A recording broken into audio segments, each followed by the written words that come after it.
Le chef de l'État a été reçu à Paris par les Camerounais avec les pancartes. Remettez le bébé de Vanessa. Il est au courant de mon affaire. Pourquoi le chef de l'État ne m'a pas remis mon enfant? On parle comme ça d'un être humain, Esther. On ne parle pas de l'appareil. On parle d'un être humain. On parle de quelqu'un comme vous, on parle de quelqu'un comme moi. Ça fait 13 ans que je dis qu'on a volé un enfant, sans un sens. On vit dans quoi? On vit où? On a cherché mon enfant quand?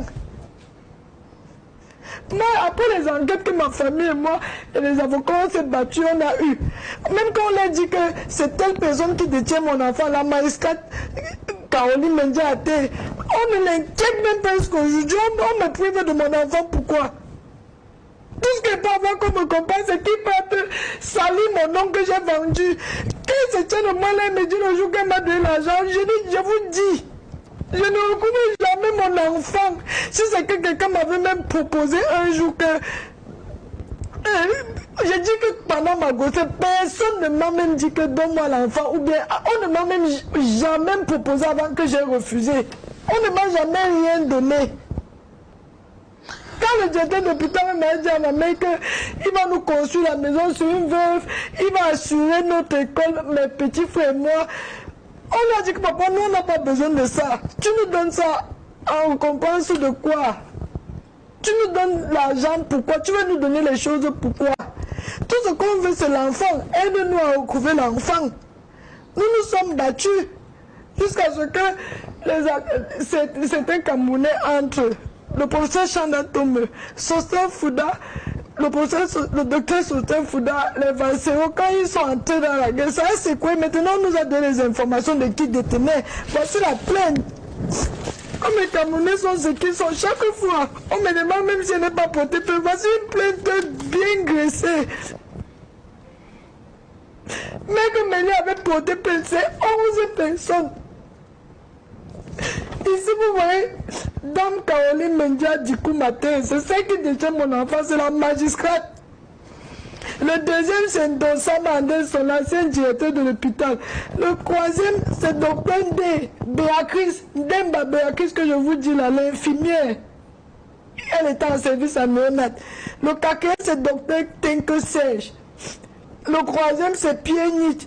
Le cinquième, c'est Pierre Nietzsche, le responsable du centre d'accueil d'enfants. Parce que justement ici, après, on porte peur à Katei Bakambok, au commandant de l'élément de la brigade de Nkolme 5, à l'hôpital gynéco-obstétrique et à l'État du Cameroun et à tous les co-auteurs. C'est toute une raison. Ils ont pris mon enfant. Alors, Vanessa, ça ce sont vos propos, c'est ce que vous dites. Sur la base de quoi vous accusez les personnes, la dame surtout, vous dites que votre enfant est chez telle dame. Parce que c'est elle qui détient cet enfant. Comment savez-vous que c'est elle? C'est sa collègue magistrat qui avait appelé ma mère sur un numéro inconnu. Elle a dit que permettez-moi de vous appeler avec un numéro masqué, mais je vais vous aider. Prenez un stylo, ça c'était le 4 décembre 2011. Elle appelle ma mère. Elle dit que ton enfant se recouvre entre les mains d'une de telle femme. Elle donne le nom. Elle s'appelle Caroline Mendiang Até, épouse à Tangana. Son mari travaille à la communauté urbaine. Ton enfant se recouvre là-bas. Elle parle comme ça, elle dit que c'est tout ce qu'elle peut faire pour vous aider. Elle raccroche. Ma mère ne pouvait plus rappeler. Par la suite, c'est un commissaire du 6e arrondissement qui appelle ma mère au téléphone. Allô, madame? Oui, Vanessa, je veux parler à Vanessa. Ma mère dit que je suis sa fille. Il dit que je sais où se trouve votre enfant. Venez me voir au bureau demain. Ma mère est partie là-bas avec le professeur Chandé Matan. Quand ils arrivent tous les trois, le commissaire dit que je ne sais avec laquelle des femmes j'ai parlé hier au téléphone. Ma mère dit c'est moi. Il vient, il embrasse ma mère.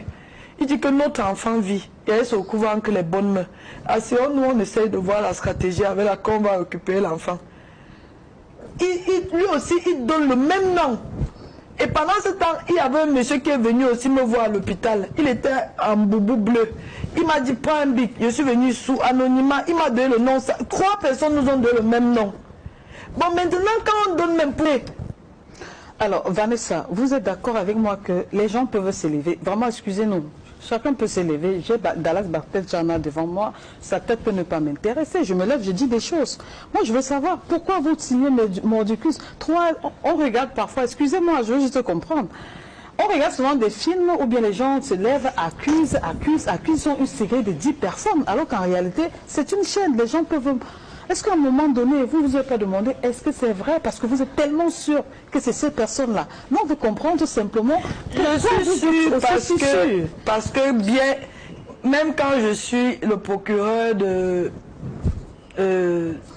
Kounou, où c'était le juge, je ne me rappelle plus à l'époque, il a essayé de me faire sortir de l'hôpital. Bon, c'est sur la base des déclarations de ces personnes-là que vous croyez et les faits de tout le reste de personnes.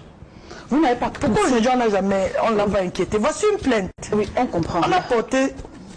Maître Méli avait porté plainte à monsieur le président de la Cour suprême du Cameroun. Ça, j'ai déjà compris. Mais peut-être qu'on a regardé, on a fouillé. On avait initié de cette plainte. Il n'y a rien de concret. Qu'est-ce qu'on dit? Quand on dépose une plainte, elle doit avoir une issue. Donc ils restent dans leur bureau et puis battent ça comme ça. Donc même l'État de Cameroun ou alors l'hôpital gynéco n'a pas de compte à me rendre.